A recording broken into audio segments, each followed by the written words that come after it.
ಯುಗಾದಿ ಹಬ್ಬದ ದಿನ ಈ ರೀತಿ ಮಾಡಿದರೆ ಖಂಡಿತ ಹಣದ ಸಮಸ್ಯೆ ಅನ್ನೋದು ಬರುವುದೇ ಇಲ್ಲ. ಈ 3 ಪರಿಹಾರ ಮಾಡಿದರೆ ಸಾಲ ಮಾಡಿದರೂ ಸಹ ಅತಿ ಸುಲಭವಾಗಿ ತೀರುತ್ತದೆ. ಯಾವುದೇ ರೀತಿಯಾಗಿ ಮನೆಯಲ್ಲಿ ಹಣದ ಕೊರತೆ ಬರುವುದಿಲ್ಲ.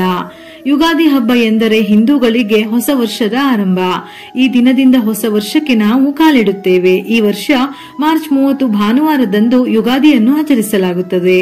ಈ ಯುಗಾದಿ ಹಬ್ಬದ ದಿನ ನಾವು ಯಾವ ರೀತಿಯಾಗಿ ದಿನವನ್ನು ಆರಂಭಿಸುತ್ತೇವೋ ಅದೇ ರೀತಿ ಇಡೀ ವರ್ಷ ನಮ್ಮ ದಿನಗಳನ್ನು ಕಳೆಯುತ್ತೇವೆ ಎನ್ನುವ ನಂಬಿಕೆ ಇದೆ.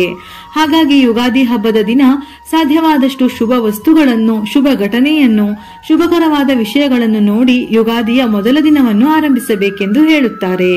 ಹಾಗೇನೆ ಯುಗಾದಿ ಹಬ್ಬದ ದಿನ ಅರಿಶಿನದ ಕೊಂಬಿನಿಂದ ಈ ಒಂದು ಸಣ್ಣ ಕೆಲಸವನ್ನು ಮಾಡಿದ್ರೆ ಸಾಕು.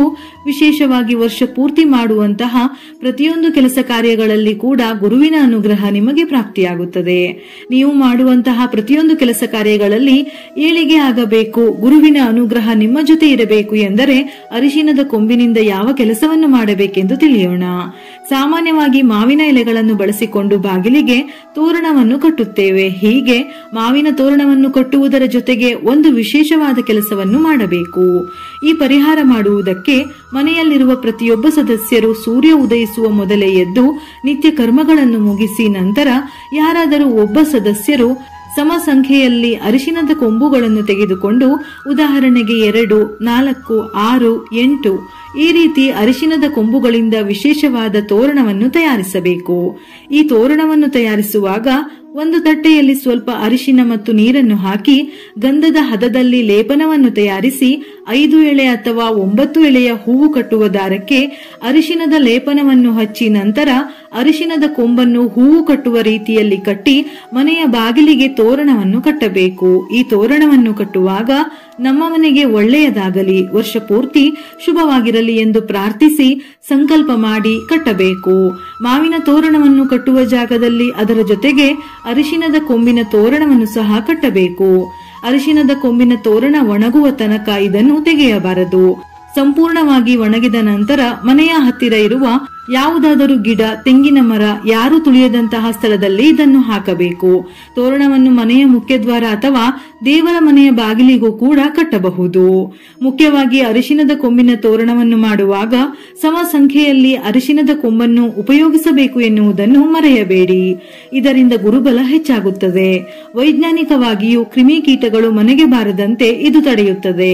ಯುಗಾದಿಯ ದಿನ ಅರಿಶಿನದ ಕೊಂಬಿನ ತೋರಣವನ್ನು ಕಟ್ಟುವುದರಿಂದ ಶುಭ ಕಾರ್ಯಗಳು ನಡೆಯುತ್ತವೆ.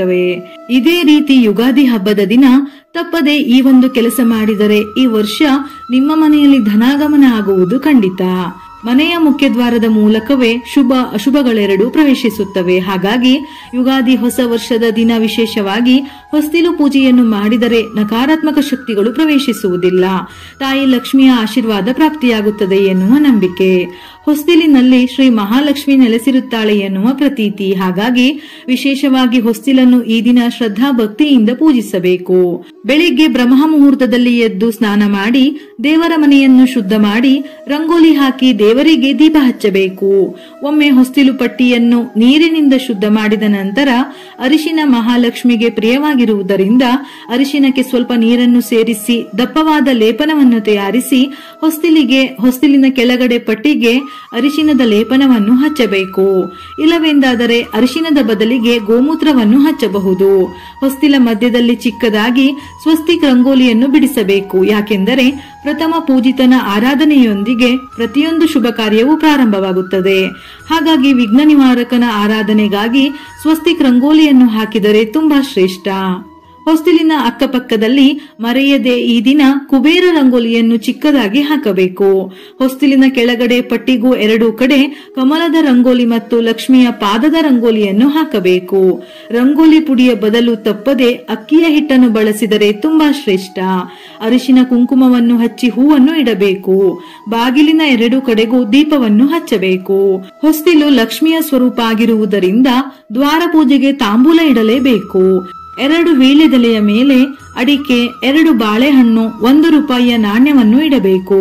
ನೈವೇದ್ಯಕ್ಕೆ ಸಕ್ಕರೆ, ಹಸಿ ಹಾಲು ಅಥವಾ ಒಬ್ಬಟ್ಟನ್ನು ಮಾಡಿದರೂ ಅರ್ಪಿಸಬಹುದು. ಇಲ್ಲವಾದರೆ ಹಣ್ಣು ಕಾಯಿಯನ್ನು ಇಟ್ಟು ಪೂಜೆ ಮಾಡಬೇಕು. ತುಳಸಿ ಕಟ್ಟೆಯ ಹತ್ತಿರ 2 ಕಡೆ ತುಪ್ಪದ ದೀಪವನ್ನು ಹಚ್ಚಿ ಹೊಸ್ತಿಲಿನ ಪೂಜೆ ಮಾಡಿದ ಹಾಗೆ ತುಳಸಿ ಪೂಜೆಯನ್ನು ಮಾಡಬೇಕು. ನೆನಪಿರಲಿ, ಹೊಸ್ತಿಲಿಗೆ ಹಾಕಿರುವ ರಂಗೋಲಿಯನ್ನು ಯಾರೂ ಸಹ ತುಳಿಯಬಾರದು. ಮರುದಿವಸ ಶುದ್ಧವಾದ ಬಟ್ಟೆಯಿಂದ ರಂಗೋಲಿಯನ್ನು ತೆಗೆಯಬೇಕು. ಮೇಲೆ ಹೇಳಿರುವ ಎಲ್ಲಾ ಪೂಜೆಗಳು ಆದ ನಂತರ ಈ ದಿನ ಸ್ವಲ್ಪ ಸಗಣಿಯನ್ನು ತೆಗೆದುಕೊಂಡು ಉಂಡೆಯನ್ನು ಮಾಡಿ ಅದರ ಮೇಲೆ ಒಂದು ಮಾವಿನ ಎಲೆಯನ್ನು ಇಡಬೇಕು. ಒಂದು ಮಣ್ಣಿನ ದೀಪವನ್ನು ಮಾವಿನ ಎಲೆಯ ಮೇಲೆ ಇಟ್ಟು ದೇವರ ಮನೆಯಲ್ಲಿ ದೀಪ ಹಚ್ಚಬೇಕು. ಈ ದೀಪವನ್ನು ತುಪ್ಪದಿಂದ ಮಾತ್ರ ಬೆಳಗಬೇಕು. ದೀಪಕ್ಕೆ ವಿಶೇಷವಾಗಿ ದಾರದ ಬತ್ತಿಗಳನ್ನು ಬಳಸದೆ ಹತ್ತಿಯಿಂದ ತಯಾರಿಸಿದ ಹೂಬತ್ತಿಯಿಂದ ಮಾತ್ರ ಹಚ್ಚಬೇಕು. ದೀಪ ಹಚ್ಚಿದ ನಂತರ ಗೋಮಾತೆಗೆ ಅರಿಶಿನ ಕುಂಕುಮವನ್ನು ಹಚ್ಚಿ ಒಂದು ತಟ್ಟೆಯ ತುಂಬ ತೊಳೆದ ಅಕ್ಕಿ, 3 ಅಚ್ಚು ಬೆಲ್ಲದ ಜೊತೆಗೆ ಬಾಳೆಹಣ್ಣನ್ನು ತಿನ್ನಿಸಿ ಆಶೀರ್ವಾದವನ್ನು ಪಡೆಯಬೇಕು. ಯುಗಾದಿ ಹಬ್ಬದ ದಿನ ಈ 3 ಪರಿಹಾರಗಳನ್ನು ಮಾಡುವುದರಿಂದ ಹಣಕ್ಕೆ ಸಂಬಂಧಿಸಿದ ಯಾವುದೇ ರೀತಿಯ ಸಮಸ್ಯೆಗಳು ಬರುವುದಿಲ್ಲ. ನಕಾರಾತ್ಮಕ ಶಕ್ತಿಗಳಿದ್ದರೂ ನಿವಾರಣೆಯಾಗಿ ತಾಯಿ ಲಕ್ಷ್ಮಿಯ ಸಂಪೂರ್ಣ ಆಶೀರ್ವಾದ ಲಭಿಸುತ್ತದೆ. ವಿಡಿಯೋ ಇಷ್ಟ ಆಗಿದ್ದಲ್ಲಿ ಮರೆಯದೆ ಲೈಕ್ ಕೊಟ್ಟು ನಿಮ್ಮವರಿಗೆ ಶೇರ್ ಮಾಡಿ. ಇದೇ ರೀತಿಯ ಮನಮುಟ್ಟುವ ಉಪಯುಕ್ತ ಮಾಹಿತಿಗಳಿಗಾಗಿ ಮತ್ತೆ ಭೇಟಿಯಾಗೋಣ.